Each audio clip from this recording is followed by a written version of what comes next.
Now, I'm sure most of you have taken a plane ride somewhere. You might notice when you're getting close to the airport you're going to, you seem to be flying in circles. That's because they're holding. They are holding, and the reason they're holding is, hey, there's a whole bunch of airplanes trying to land. Or if you've been on the ground, you might have seen above the airport, they seem to be stacked up. Those are holding patterns.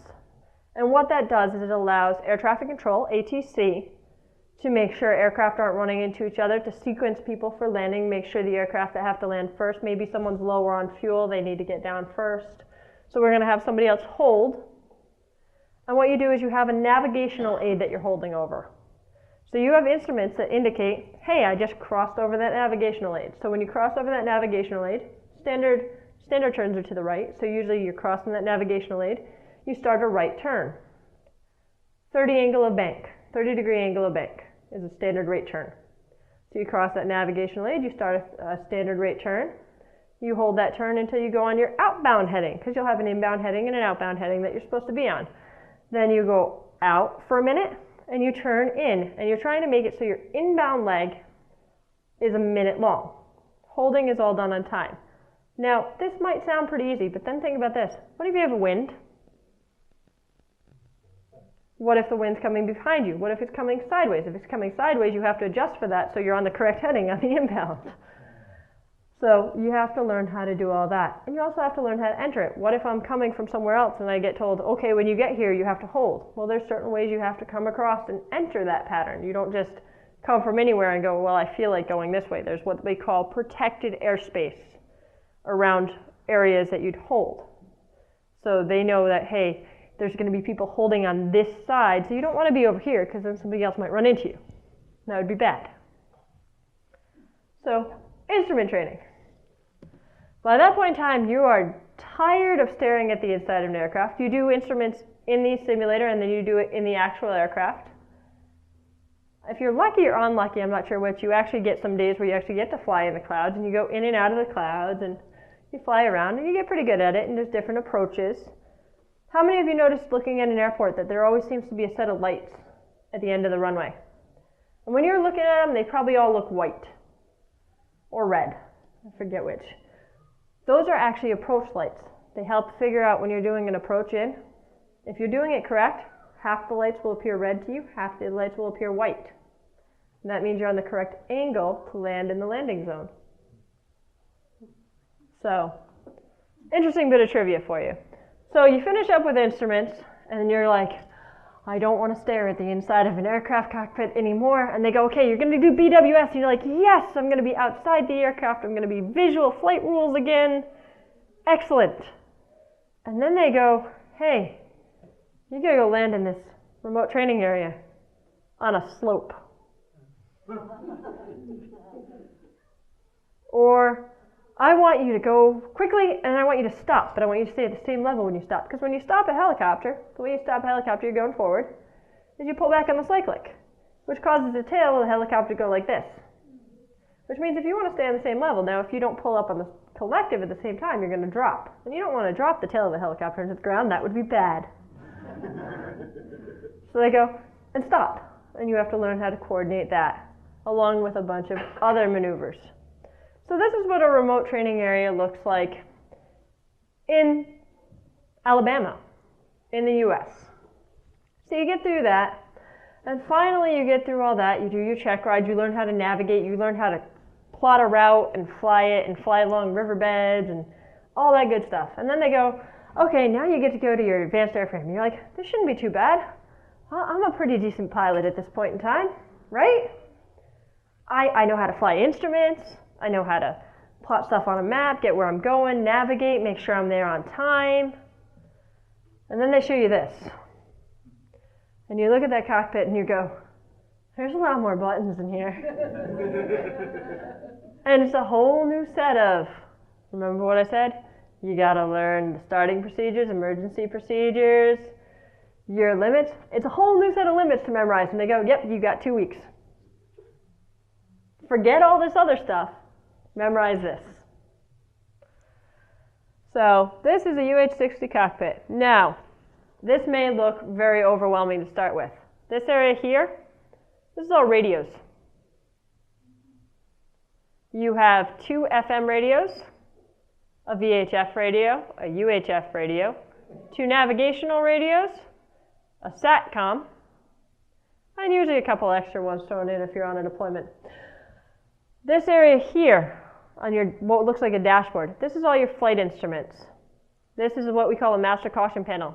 See in this picture, it's not all lit up. That's a good thing. You have different indicators. You have one that indicates your attitude. We call it an attitude indicator. It kind of looks like it has a little plane, and it's a ball that has a dark side and a light side, so that's your sky, your ground, and it lets you figure out your attitude in reference to the earth. So are you turning side to side? Are you nose up? Are you nose down? You have what we call a VSI, which is a vertical speed indicator. If it's on 0, that means you're flat and level. If it's below 0, that means you're descending. Above means you're climbing.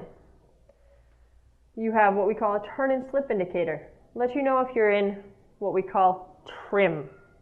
That means because we talked about the wind, right? So you're flying along. Now if you're flying like this and the wind's hitting you, well, the aircraft doesn't like that. It starts to tilt and feel weird. So to fly in a straight line from here to here, if the wind's coming from this side, you may actually fly like this. Here's the front of the aircraft. You're flying like this. You're going in a straight line, but you're keeping it in trim. Make sense? Sort of, maybe. Throwing a lot of stuff at you. And you learn about flying in night vision goggles. Now, when you get into your advanced airframe, you do your basic flying stuff again. You learn how to do a pattern again. You learn your basic maneuvers, all your emergency procedures. You do another section of instruments because the instruments are a little bit different in the Blackhawk. And then the last thing you learn is night flying. These pictures, this is what it looks like to look through a pair of goggles. Everything is green. You have different depth perception. You have all sorts of visual illusions you can get because it doesn't magnify anything. It just allows you to have more light. But it's all in a green color, so it's harder to tell if someone's coming or going. You'll see a light, but because you can't see color, you may not be able to tell what side of an aircraft it is, etc. And this is a picture of night flying in the States. So like a city with all the lights, these are the highways here, and you get a building that's lit up, and like little street lights and cars. So that's what it looks like to look through goggles, and that's what an aircraft looks like under goggles, people setting up. Finally, you get to graduate. Do a graduation ceremony and you earn your wings. I graduated flight school in November of 2010. In January of 2011, I deployed, but I was back with my unit for a little bit, so I did get to fly a little bit back with my unit. So flying in Rhode Island versus Alabama. This is Quonset State Airport. This is actually the airport I fly out of. You can see the C-130s on the Air Force side, the helicopters and the guard ramp here.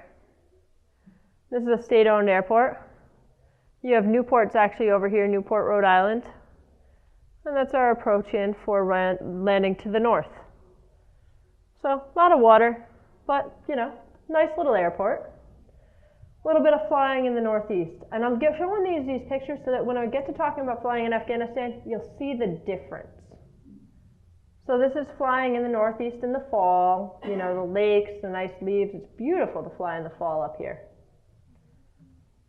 Gillette Stadium, flown over that a couple times. Never during a game, but flown over it a couple times. Local roads, reservoirs. And then I went on deployment. So I am part of a medevac unit. When I left for flight school, we had Hueys in our hangar. When I came back from flight school, we had all Hawks and we were going on a deployment.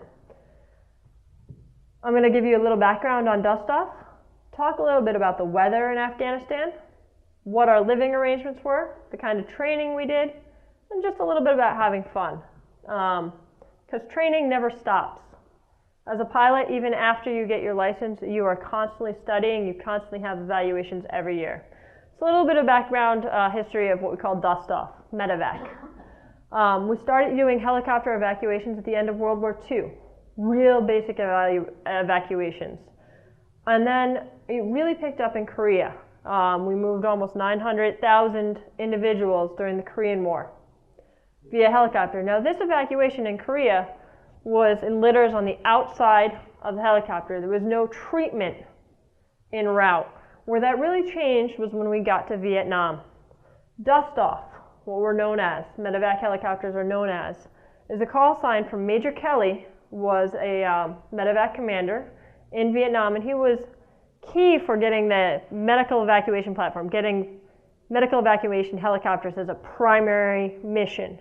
Because what they actually did with some of the helicopters in Vietnam is they had removable Red Crosses. Now people may go, why would that be a big deal? If you have a Red Cross on your helicopter, according to the Geneva Conventions, they're not supposed to shoot at you. Not supposed to. Operative word. But he started flying night missions to go rescue soldiers. He started doing round robins to bring medical supplies around and really built up the medevac community and the medevac mission. And you'll hear people do the quote of, "When I have your wounded." Major Kelly was going into, as a pilot with a Huey, was going in to pick up a soldier out of an area, wounded soldier. There was a lot of enemy presence. The people on the ground told him, "Get out of here." His answer to them was, "When I have your wounded." Shortly after that, a bullet came through, pierced his heart, they crashed the helicopter, and they were evacuated by other people. But it has become a call sign for medevac of, hey, remember what I talked about? You never leave someone behind? Wasn't going to quit. Medevac helicopters saved a large number of people in Vietnam because of their willingness to go in, even under heavy fire, and pick people up. So, when you go on a deployment, you start out with a mobilization. I told you I came back from flight school in November of 2010. About 3 days after I got home, back to Rhode Island, I went for a week of training at Fort Devens, Massachusetts, and then we mobilized and went to Fort Hood within 2 months. I left in January of 2011. I helped fly a multi-ship for Blackhawks down to Fort Hood, Texas, so that we could get our issue of supplies and do a little bit more training before we left for Afghanistan. Now understand, I just got out of flight school. I'm doing my progression, because when you get out of flight school, you have the basic skills, but guess what? You're thinking you're a pretty good pilot, and then they go, wait, we have this thing called RL progression. You're readiness level 3. We need to get you up to readiness level 1. Because there's more training that you have to do with your unit to get to the correct level of training, depending on what a unit's mission is. When you leave flight school, you're set to go to just about any unit. Your unit will make sure you have the specific skills for what you do. One of the things specific to medevac is something we call hoist. We have a thing where we can drop a medic down on what we call a jungle penetrator. There's a device that has a cable that drops them down. They can go pick someone up off of a ledge or something like that. But to do that, you have to learn to hold a very stable hover so they can bring that down, let them drop down, hook up the patient, and bring them back up. We did a multi-ship to Fort Hood, Texas. We trained in all weather. Now, it was actually really kind of funny down at Fort Hood. We got down there, and we had a unit from Rhode Island. Our unit for our company that was deploying was made up of us from Rhode Island, a group from Delaware, and a group from Montana. And it snowed. It snowed a whole inch. And they went, oh, we got to close the base, you can't train, you can't do it. And we looked at them and went, if we closed down every time it snowed an inch, we'd never get anything done. So we do train in all weather. We did some scenarios, a little bit of practice, so we'd have an idea of what we were looking forward to when we got to Afghanistan. We actually had some people from the unit who were over there come back and talk to us a little bit about what to expect. We got our gear at the CIF, the Central Issue Facility. We get extra body armor and extra gear and stuff in case of biological attacks that all stayed in bags that they gave it to, stuffed under our beds the entire time we were there. And we went, great, more stuff for me to carry. But you get all your extra gear. They give you extra magazines, extra everything.